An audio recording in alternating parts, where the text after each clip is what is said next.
భువన చైతన్య ప్రసారం.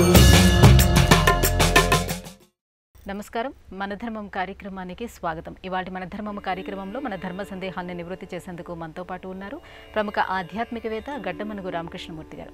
గురుగారు నమస్కారం. శ్రీమాత్రే నమః. గురుగారు, ఋషి రుణం, ఋషి యజ్ఞం, ఋషి వాక్కు అంటే ఏమిటి? మన ధర్మంలో ఋషిపీఠానికి ఉన్నటువంటి ప్రాధాన్యత ఏమిటి? సకల జీవ జంతు జాలం అంతా కూడా ఋషుల యొక్క రూపకల్పనే. ఋషి అంటేనే కసి ప్లస్ కృషి ఈజ్ ఈక్వల్ టు ఋషి. అంటే ఈ జీవులను ఎలా అయినా ఉద్ధరించాలన్న సంకల్పంతో కఠోరమైన తపస్సు చేసి వారు దర్శించినటువంటి అద్భుతమైన దేవతా శక్తులను మంత్రముల రూపంలో మనకు అందించి మన జీవితాన్ని అద్భుతంగా మార్చటం కోసం వాళ్ళు కందమూలాలు తింటూ ఆశ్రమ జీవితం గడుపుతూ అరణ్యాలలో నిరాడంబరంగా జీవిస్తూ మన అభ్యున్నతి కోసం వారి తపశ్శక్తిని మనకు అందజేస్తున్నారు. వారు చేసే తపశ్శక్తిలో 6వ వంతు ప్రభుత్వ అధినేతకు అందజేస్తారు. ఎందుకంటే రాజు ధర్మబద్ధంగా పరిపాలన చెయ్యాలి అంటే కావలసిన శక్తిని ఆ రాజుకు అందించటం కోసం వారు తపస్సు చేస్తారు. అలాంటి ఋషులను నమ ఋషిభ్యో మంత్రకృతుభ్యో మంత్రపతభ్యో మాం ఋషయో మంత్రకృతః మంత్రపతయః అని ప్రతినిత్యము తెలుసుకోవాలి. ఓ ఋషులారా, మంత్రములను అందించిన వారా, మంత్రద్రష్టలారా, మీకు నమస్కారం. మీరు మమ్మల్ని ఎప్పుడూ వదిలి వెళ్ళకండి, మేము మిమ్మల్ని ఎప్పుడూ మరచిపో. సంధ్యాయ నమః, సావిత్రై నమః, గాయత్రై నమః, సరస్వత్యై నమః, సర్వాభ్యో దేవతాభ్యో నమః, దేవేభ్యో నమః, ఋషిభ్యో నమః, మునిభ్యో నమః, పితృభ్యో నమః అని ప్రతినిత్యము వీరందరినీ మనం ఎందుకు తెలుసుకుంటామంటే ప్రతివాడు 3 రుణాలను తీర్చుకోవాలి. 1 దేవరుణం, 2 ఋషి రుణం, 3 పితృరుణం. దేవతాల రుణను ఎలా తీర్చుకోవాలి అంటే దేవాన్ భావయతానేనా తే దేవా భావయంతవః పరస్పరం భావయంతః శ్రేయః పరమవాప్స్యథ. దేవతలను యజ్ఞంలో నువ్వు సమర్పించే హవిస్సు ద్వారా తృప్తిపరుస్తూ నీ కోరికలను నెరవేర్చుకుంటూ, కోరికలు నెరవేరిన తరువాత తిరిగి వాళ్లను తలచుకుంటూ వాళ్లను తృప్తిపరుస్తూ దేవరుణాన్ని తీర్చుకోవాలి. పితృరుణాన్ని ఎలా తీర్చుకోవాలి అంటే వారికి పితృకర్మలనన్నింటినీ నిర్వహిస్తూ శ్రాద్ధాది కర్మలను సక్రమంగా చేస్తూ వారి రుణాన్ని నువ్వు తీర్చుకోగలిగినట్టయితే నీ వంశం అభివృద్ధి అవుతుంది. పితృదేవతలు కనుక సంతోషిస్తే. మరి ఇంత అద్భుతమైన జీవితాన్ని మనకు ప్రసాదించిన ఋషి రుణం ఎలా తీర్చుకోవాలి అంటే ఋషి యజ్ఞం ద్వారా ఋషి రుణం తీర్చుకోవాలి. ఋషి యజ్ఞం అంటే ఏమిటి అంటే వాళ్ళు మనకు అందించిన విజ్ఞానాన్ని మనం అధ్యయనం చేస్తూ ముందు తరాల వాళ్లకు అందిస్తూ వాళ్ళు చూపిన బాటలో మనం నడవగలిగితే ఋషి రుణం తీర్చుకున్నట్టు. అందుకే ఎక్కడైనా మీ పరిచయం చేసుకో అన్నప్పుడు మనం మన ప్రవర చెప్పుకుంటాం. హరితస అంబరీష యవనాశ్య త్రయార్ష ప్రవరాన్విత హరితస గోత్రోద్భవ అని నా త్రయార్షేయుడైన నేను నా ఋషిని జ్ఞాపకం చేసుకుంటూ నా పరిచయాన్ని నీకు చేస్తున్నాను. ఇలాంటి అద్భుతమైన సంస్కృతి, జీవన విధానం భారతీయుడి సొంతం. అంటే మన పూర్వీకులను మనకు మూలంగా నిలిచి మనకు జీవితాన్ని ప్రసాదించిన వారిని ఎన్నటికీ మనం మరిచిపోరాదు. కనుక ఋషి రుణాన్ని తీర్చుకోవాలి అంటే ఋషి యజ్ఞం చెయ్యాలి. ఋషి యజ్ఞం చేయటము అంటే వాళ్ళు అందించిన విజ్ఞానాన్ని అధ్యయనం చేయటం. ద్రవ్యయజ్ఞాస్తపోయజ్ఞా జ్ఞానయజ్ఞాస్తదాపరే స్వాధ్యాయ జ్ఞానయజ్ఞాశ్చ యతయ సంశ్రిత వ్రతాః అని చెబుతుంది భగవద్గీత. యజ్ఞం అంటే కేవలము హవిస్సులను సమర్పిస్తూ దేవతలను ప్రీతి చెందించటమే కాదయ్యా, నీ దగ్గర ఉన్న ధనాన్ని నలుగురికి పంచు, నీ దగ్గర ఉన్న తపశక్తిని నలుగురికి అందించు, నీ యోగ విజ్ఞానాన్ని నువ్వు అధ్యయనం చేసిన ఋషుల యొక్క విజ్ఞానాన్ని నలుగురికి స్వాధ్యాయ జ్ఞాన యజ్ఞం ద్వారా అందించే ప్రయత్నం చెయ్యి అని మనకు మార్గదర్శకం చేసేటువంటి అద్భుతమైన ప్రక్రియే ఋషి యజ్ఞం. దాన్ని అవలంబిద్దాం, ఆనందంగా జీవితాన్ని గడపడానికి సోపానాన్ని నిర్మించాం. గురుగారు, శ్రీకృష్ణుడి సహాయం కోరుతూ ద్వారకా నగరానికి ముందుగా దుర్యోధనుడు వెళ్తాడు. కానీ దుర్యోధనుడి తర్వాత వచ్చినటువంటి అర్జునుడికి ముందుగా వరం కోరుకోమని శ్రీకృష్ణుడు అంటాడు. ఇది ధర్మమేనా? భవాన్ అభిగతః పూర్వం అత్రమే నాస్తి సంశయః దృష్టన్ ప్రథమం రాజన్ మమ పార్థో ధనంజయ. ఇది కృష్ణుడు అన్నమాట. 12 ఏళ్ల అరణ్యవాసము, 1 ఏడు అజ్ఞాతవాసము చేసి తమ రాజ్యభాగాన్ని తమకు ఇమ్మని అడిగినటువంటి పాండవులకు తన అనంగీకారాన్ని తెలియజేస్తాడు దుర్యోధనుడు. సూది మన మోపే అంత భూభాగం కూడా మీకు ఇచ్చేది లేదు అని తెలియజేస్తాడు. యుద్ధం అనివార్యమవుతుంది. అప్పుడు పాండవ కౌరవ పక్షాలకు రెండింటికి బంధువైన శ్రీకృష్ణుడి దగ్గరికి కౌరవుల ప్రతినిధిగా దుర్యోధనుడు, పాండవుల యొక్క ప్రతినిధిగా అర్జునుడు వస్తారు. మొట్టమొదట దుర్యోధనుడు ద్వారకకు వస్తాడు. దుర్యోధనుడు కృష్ణుడి దగ్గరికి వచ్చినప్పుడు అది నిద్రపోయే సమయం కాకపోయినా కృష్ణుడు నిద్ర నటిస్తూ శయ్య మీద కనులు మూసుకొని పడుకుంటాడు. దుర్యోధనుడు కృష్ణుడి దగ్గరికి వచ్చి కాళ్ళ దగ్గర నిలబడాలా, తల దగ్గర కూర్చోవాలా అని ఆలోచన చేసి తల దగ్గర ఆసనం మీద ఉపవిశుద్ధుడవుతాడు. అనంతరము అర్జునుడు వచ్చి కాళ్ళ దగ్గర నిలబడతాడు. కనులు తెరిచి మొట్టమొదట కృష్ణుడు అర్జునుడిని చూస్తాడు. మీరు ఎందుకు వచ్చారు అని ప్రశ్నిస్తే, యుద్ధం రాబోతోంది కదా కృష్ణ, నేను మొదట వచ్చాను కాబట్టి నీ సహాయాన్ని మొదట నాకే అందియాలి అని దుర్యోధనుడు అభ్యర్థన చేస్తే కృష్ణుడు ఈ మాట చెప్తాడు. భవాన్ అభిగతః పూర్వం అత్రమే నాస్తి సంశయః. నువ్వు మొట్టమొదట వచ్చావు, కానీ నేను మొట్టమొదట అర్జునుడిని చూశాను కాబట్టి అర్జునుడిని పలకరించా. తర్వాత నిన్ను కూడా కుశల ప్రశ్నలు వేసి యోగక్షేమాలను విచారించా. ఏదేమైనా ఇద్దరు నా సహాయం కోసం వచ్చారు కనుక నేను ఇద్దరికీ సహాయం చేయాలని నిశ్చయించుకున్నాను. నా మొత్తం సైన్యం అర్బుదం అంటాడు వ్యాసుడు, అంటే లెక్కలేనంత. 10,000 అని తిక్కన మార్చుడు తెనిగించేటప్పుడు రాశాడు. ఆ నారాయణ సైన్యమంతా ఒకవైపు, వాళ్ళంతా నా అంత పరాక్రమంతో యుద్ధం చేయగలిగిన వీరులే.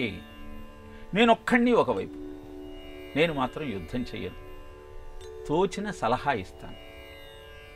ఇది నేను మీకు ఇచ్చేటువంటి సహాయం.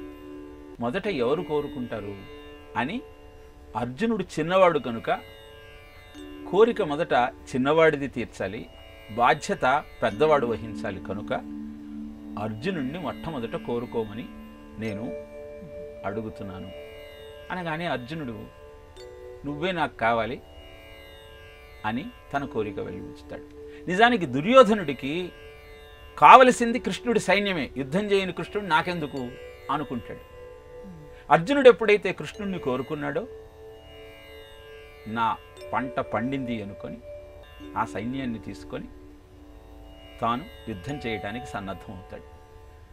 దుర్యోధనుడు వెళ్ళిన తరువాత అర్జునుడిని కృష్ణుడు ప్రశ్నిస్తాడు, ఏమయ్యా ఎంత అవివేకంతో ప్రవర్తించావు, నీ మీద ఎంతో నమ్మకంతో ధర్మరాజు నేను పంపిస్తే యుద్ధం చేయగలిగిన నా సైన్యాన్ని నువ్వు పక్కకు పెట్టి యుద్ధం చేయనంటున్న నన్ను నీ పక్షాన తీసుకున్నావే అంటే అర్జునుడు అంటాడు, జయాపజయాలు దైవాధీనాలు, వాటిని నిర్ణయించేది నీవే కృష్ణ, కనుక నువ్వు నా పక్కన ఉండి నా రథాన్ని నడిపిస్తే చాలు, యుద్ధంలో విజయం నా సొంతం అవుతుందని నా విశ్వాసము అని తెలియజేస్తాడు.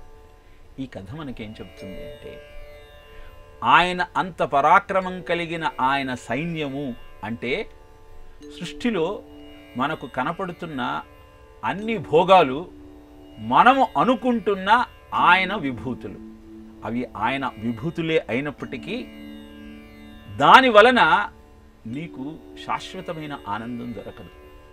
ఏతో ధర్మస్తతో జయ. ఎటువైపే ధర్మం ఉంటుందో అటువైపు కృష్ణుడు ఉంటాడు, ఎటువైపే కృష్ణుడు ఉంటాడో అటువైపు విజయం సిద్ధిస్తుంది. కనుక మనం కథ విన్నప్పుడు కృష్ణుణ్ణే కోరుకోవాలన్న ఆలోచన మనలో కలిగినా ప్రత్యక్షంగా నిర్ణయం తీసుకోవాలి అనుకున్నప్పుడు దైవాన్ని పక్కకు పెట్టి ఆయన అందించినటువంటి భోగాన్నే కోరుకునే ప్రయత్నం చేస్తాం. అందుకే కృష్ణుడు అర్జునుడిని అడిగి మరీ ఈ సత్యాన్ని మనకు తెలియజేశాడు. అందుకే మనం గమనించినట్టయితే మయసభ ధర్మరాజు యొక్క ఇంద్రప్రస్థంలో ఉన్నప్పుడు ప్రతినిత్యము ధర్మరాజు, అర్జునుడు వీళ్ళంతా ఆ మయసభలో తిరుగుతారు. కానీ ఒక్కళ్ళు కూడా జారిపడ్డ వైనం మనకు కనపడదు. కానీ దుర్యోధనుడు మయసభలో ప్రవేశించిన మరుక్షణం జారిపడతాడు. కారణం ఏమిటి అంటే కృష్ణుడు ఎవరి పక్కనైతే ఉంటారో వారికి మాయ ప్రభావం తెలియదు, జారి పడటం అనేది ఎరుగరు. అందుకే కృష్ణుణ్ణి అచ్యుత అంటారు.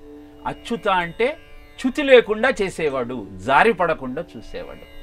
అచ్యుతుణ్ణి పక్కకు పెట్టి నువ్వు ఎన్ని సంపదలను పెట్టుకున్నా, ఎన్ని సైన్యాలను సమకూర్చుకున్నా అవి నీకు విజయాన్ని అందించలేవు అన్న సత్యాన్ని ఈ అద్భుతమైన ఘట్టం ద్వారా మనం తెలుసుకోవచ్చు. అందుకే అర్జునుడికి మొట్టమొదట కోరుకునే అవకాశం ఇచ్చి మనకు మన జీవిత సత్యం ఏమిటో తెలియజేసే ప్రయత్నం చేశాడు వ్యాస మహర్షి. గురుగారు, సీతా అన్వేషణ సందర్భంలో హనుమ సముద్రాన్ని దాటే సందర్భంలో సింహికను వధిస్తాడు. ఈ సింహిక వృత్తాంతం ఎన్నో సందేశాల సమాహారంగా చెప్తారు. ఎటువంటి సందేశాలను ఇస్తుంది? భోగే రోగ భయం, కులే చ్యుతిపయం, మిత్తే నృపాలా భయం, మానే దైన్య భయం, బలే రిపు భయం, రూపే జరాయా భయం, శాస్త్రే వాద భయం, గుణే ఖలు భయం, కాయే కృతాంతా భయం. ఇలా మానవ జీవితం అంతా భయంతో నడుస్తూ ఉంది. భోగాలు అనుభవించినప్పుడు ఏం రోగం వస్తుందో అన్న ఆలోచనతో కూర్చుంటాడు. షుగర్ పేషెంట్ స్వీట్ తింటూ షుగర్ పెరుగుతుంది కదా అనుకుంటాడు కదా.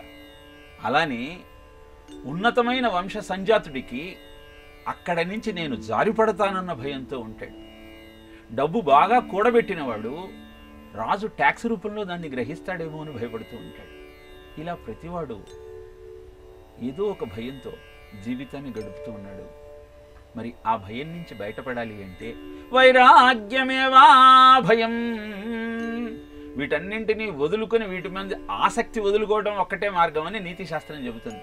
కానీ సింహిక వధ భయం అంటే ఏమిటి, దాన్ని ఎలా పోగొట్టుకోవాలి అన్న విషయాన్ని అద్భుతంగా వర్ణిస్తుంది. కనుకే యస్య త్వేతాని చత్వారి వానరేంద్ర యథాతవ ధృతిర్దృష్టిర్మతిర్దాక్షం సకర్మసు నసీదతి అని సముద్రాన్ని దాటిన తరువాత మునులందరూ వచ్చి ఆంజనేయుడిని శ్లాఘిస్తారు. నీలో ఉన్న 4 లక్షణాలు ప్రతి ఒక్కడిలో ఉంటే వాడు తలపెట్టిన కార్యక్రమాలన్నీ నిర్విఘ్నంగా నెరవేర్చగలుగుతాడయ్యా. అవే ఆత్మవిశ్వాసము, దూరదృష్టి, బుద్ధి, నేర్పు అని తెలియజేస్తారు. ఇక సింహిక వధకొస్తే హనుమంతుడు సీతాన్వేషణకు బయలుదేరేటప్పుడే సుగ్రీవుడు మీరు వెళ్ళే ప్రాంతంలో ఛాయను ఆకర్షించి సంహరించే కొన్ని జంతువులు ఉంటాయి అని తెలియజేస్తాడు. ఆకాశంలో ఎగురుతున్న హనుమంతుణ్ణి ఏదో కిందికి లాగుతున్నటువంటి అనుభూతి కలుగుతుంది. ఛాయాగ్రాహి మహావీర్యం తదిదం నాత్ర సంశయ సతాం బుద్ధ్వార్థతత్వేన సింహిక మతిమాన్ కపిహి అని రాస్తాడు వాల్మీకి. ఎప్పుడైతే ఆ సింహిక అలా లాగుతూ ఉందో వెంటనే సుగ్రీవుడు చెప్పిన మాట గుర్తుకొచ్చింది హనుమంతుడికి. ఛాయను బట్టి లాగేటువంటి ఈ జంతువు ఏదైతే ఉంది ఇది ఖచ్చితంగా సింహికే. నాకు సుగ్రీవుడు ఆల్రెడీ చెప్పాడు కనుక ఇది నన్ను పట్టి లాగేస్తోంది అని తన శరీరాన్ని పెంచటం ప్రారంభించాడు. అది తన నోటిని బాగా పెంచి హనుమంతుడిని గ్రసించి అంతం చేయాలని అది ప్రయత్నిస్తోంది. ఘనరాజీవ గర్జంతి హనుమ సమభ్యద్రవత్. ఒక మేఘం గర్జించినట్టు గర్జిస్తూ తన నోటిని బాగా తెరిచి హనుమంతుణ్ణి ఆకర్షించే ప్రయత్నం చేస్తూ ఉన్నప్పుడు కాయమాత్రంచ మేధావి మర్మాణిచ మహాకపి. వెంటనే హనుమంతుడు ఏం చేశాడు? తన మర్మస్థానాలను కాపాడుకుంటూ దాని నోట్లోకి వెళ్ళాడు. ఆస్యే తస్యా నిమజ్జంతం దదృశు సిద్ధసారణ గ్రస్యమానం యథా చంద్రం పూర్వం పర్వణి రాహుణ. దాని నోట్లోకి ప్రవేశించాడు. మొత్తం అదంతా అక్కడున్న సిద్ధులు మహాపురుషులంతా చూస్తూ ఉన్నారు. వెళ్ళేం చేశాడు అంటే నఖస్తస్యా నఖైస్తీక్ష్ణై మర్మాణ్యుత్కృత్య వానర. దాని మర్మస్థానంలోకి తన గోళ్లను జొనిపి చీల్చవతల పడేశాడు. ఇప్పుడు ఇది మనకేం చెబుతోంది? ఛాయ అంటే ఏమిటి? నీడ. నీడకు నిజానికి తేడా ఏమిటి అంటే నీ నిజస్వరూపము వాస్తవం, నీ భయం నీ ఛాయ. ఎప్పుడు ఛాయ వస్తుంది, నీడ ఎప్పుడు ఏర్పడుతుంది అంటే సూర్యుడు నడినెత్తి ఉన్నప్పుడు ఛాయ ఏర్పడదు. అంటే నీలో ఉన్న జ్ఞానము అద్భుతంగా ప్రకాశిస్తున్నప్పుడు భయం నీ దగ్గర ఉండదు. అందుకే భగవద్గీతలో అభయం సత్వ సంశుద్ధి అని ప్రారంభిస్తాడు దైవాసుర సంపద విభాగ యోగంలో. మొట్టమొదటి దైవీ లక్షణము అభయం. దేనికి భయపడాల్సిన అవసరం లేదు. మృత్యువుకు కూడా భయపడక్కర్లేదు. ఎందుకు? మృత్యు వస్తోందంటే అర్థం ఏంటి? ఇంకొక కొత్త జన్మ రాబోతూ ఉంది నీకు. ఈ జీర్ణమైన దేహాన్ని వదిలేసి అద్భుతమైన అన్ని జవసత్వాలు కలిగిన ఇంకొక దేహంలోకి నువ్వు ప్రవేశించేటప్పుడు మృత్యు అంటే నువ్వు ఎందుకు భయపడాలి?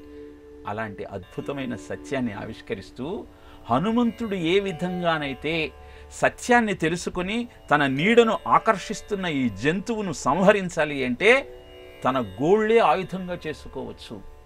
గోరుని ఎందుకు ఆయుధంగా చేసుకున్నాడు అంటే గోళ్లను మనము మృతస్వరూపంగా భావిస్తాం, కానీ వాటికి పెరిగే లక్షణం ఉన్నది. మరణించిన తరువాత కూడా అవి 10 మైక్రాన్స్ పెరుగుతాయి. ఇలా నిజంగా జ్ఞానము నీ సొంతమైతే నువ్వు భయం నుంచి బయటపడటానికి నీకు ఏ ఆయుధము అక్కర్లేదు అని చెప్పటమే సింహిక వధలోని అంతరార్థం. గురువుగారు, మన సంస్కృతిలో నాగారాధనకు ఎంతో ప్రాధాన్యత ఉంది. అయితే విష సర్పాలను సైతం మన ధర్మం ఆరాధించమని తెలియజేయడంలో ఆంతర్యం ఏంటి? సర్పారాధన అనాదిగా వస్తున్న ఆచారం. మనము వ్యాళయజ్ఞ సూత్రమిందు శేఖరం కృపాకరం నారదాది యోగి బృంద వందితం దిగంబరం అని కాలభైరవుణ్ణి ఆ శివుణ్ణి స్మరించేటప్పుడు ఆయన నాగబంధాన్ని ధరించి ఉంటాడు. శాంతాకారం భుజగశయనం అంటూ విష్ణువును ఆదిశేషుడి మీద నిద్రిస్తున్న స్వామి నీకు నమస్కారం అంటాం.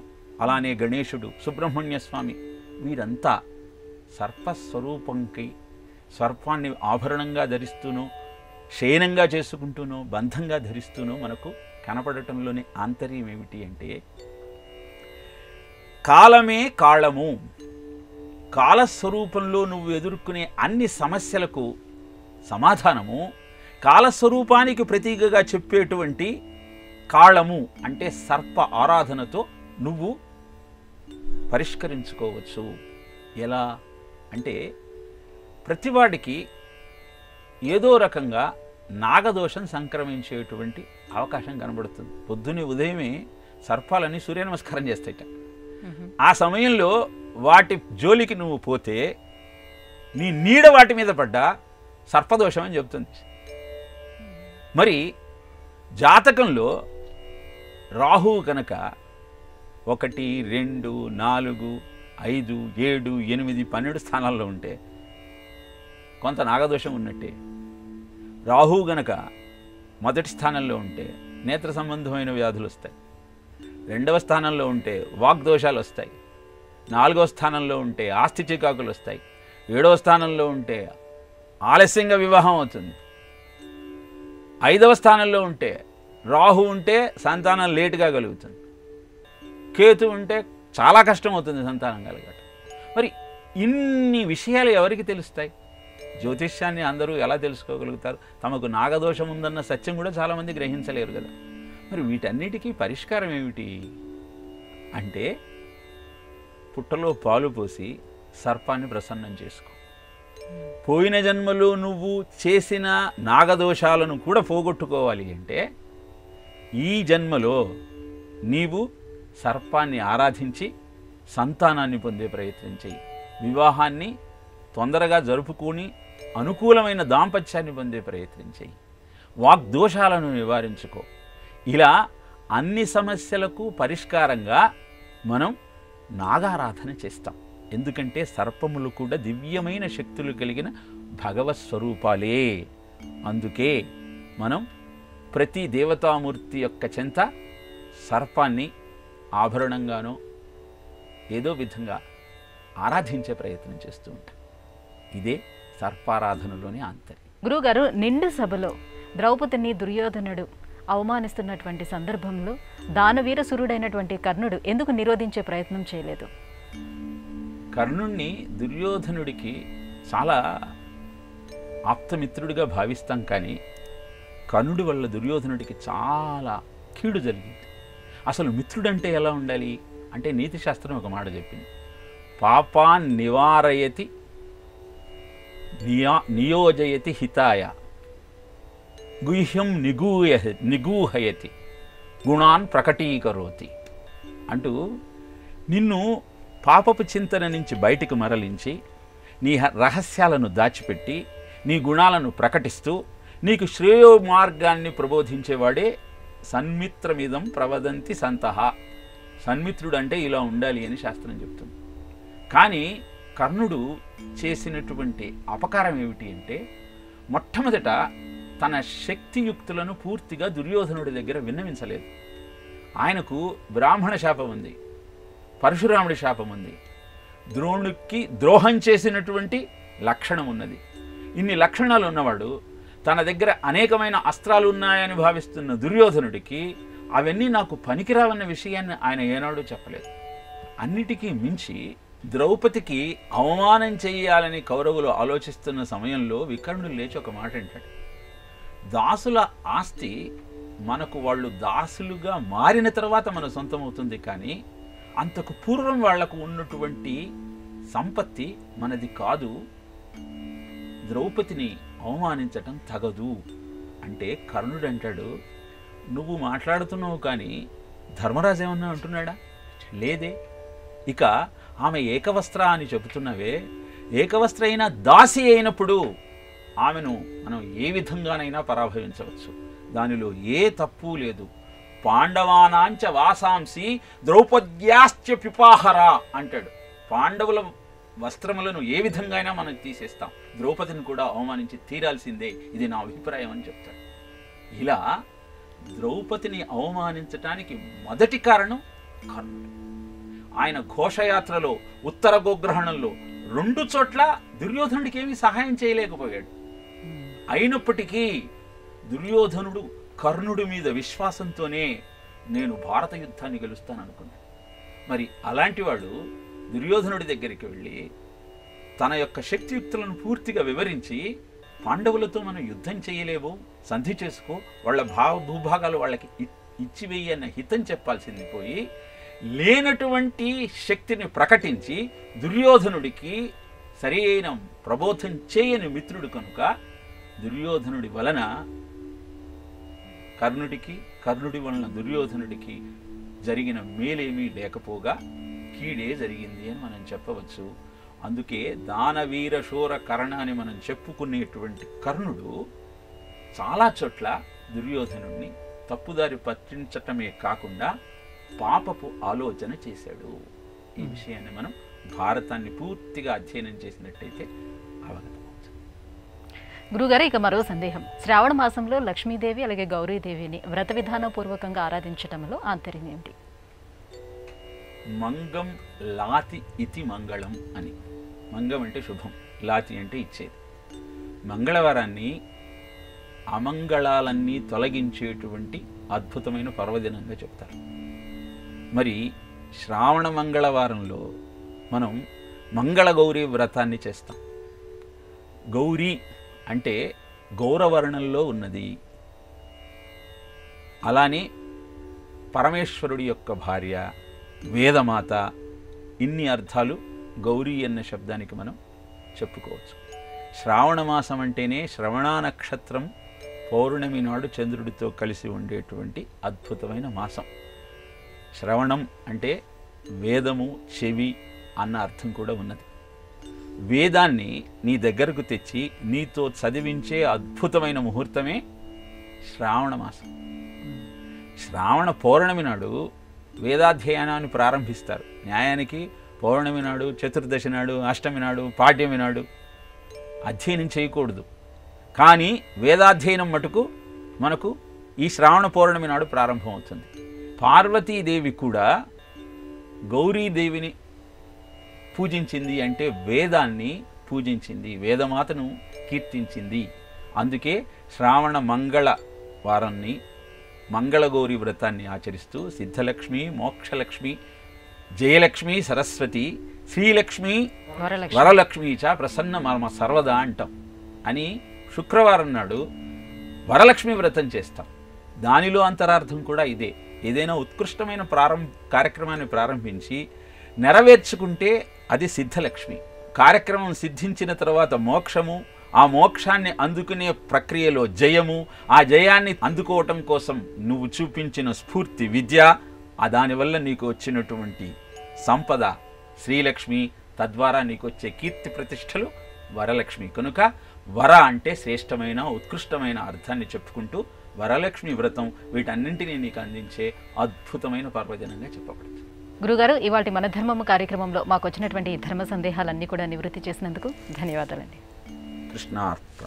ఇది ఇవాళ మన ధర్మం కార్యక్రమం. రేపటి మన ధర్మం కార్యక్రమంలో మళ్ళీ కలుసుకుందాం. నమస్కారం. ఈ కార్యక్రమాన్ని తిరిగి చూడాలనుకుంటే www.youtube.com/ETV Life Spiritual లో చూడవచ్చు.